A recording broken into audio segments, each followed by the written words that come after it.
Ubo sa araw, ubo sa gabi, at ubong may pagsusuka.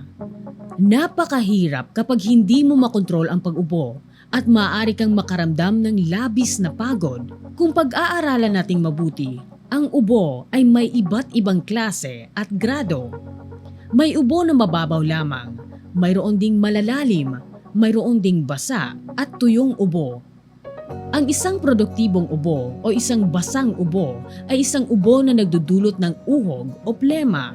Ang isang hindi produktibong ubo o isang tuyong ubo ay hindi naglalabas ng uhog o plema. Depende rin ito sa panahon at sa sitwasyon natin sa buhay. Lalo na ngayon sa paglaganap ng iba't ibang klase ng virus, maaari kang i-judge dahil sa iyong pag-ubo. Ano ang lunas dito? Ang basang ubo na may plema at hindi dulot ng bakterya gaya ng dry cough, magagamot kaya ito sa bahay lang? Pwedeng magamot ito gamit ang mga pangkaraniwang ingredients na gamit sa pagluluto. Ang luya ay mabisa at matagal ng kilalang halamang gamot para sa ubo. Subalit tandaan mga kasambahay na ito ay ginagamit lamang para sa mga klase ng ubo na basa at para sa mga taong madalas na nilalamig dahil ang luya ay nakakatuyo at nakakapagpainit ng katawan.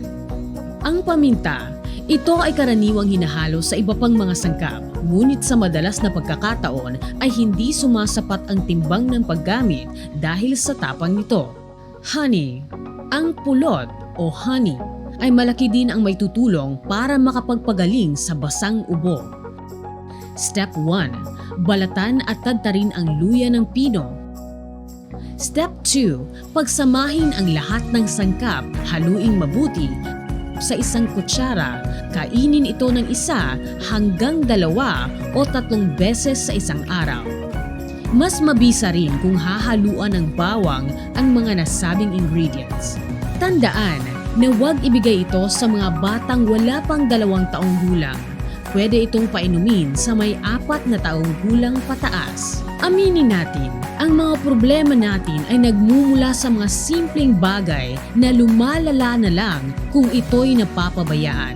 Kaya't mas maigi ng maaksyonan na habang maaga pa.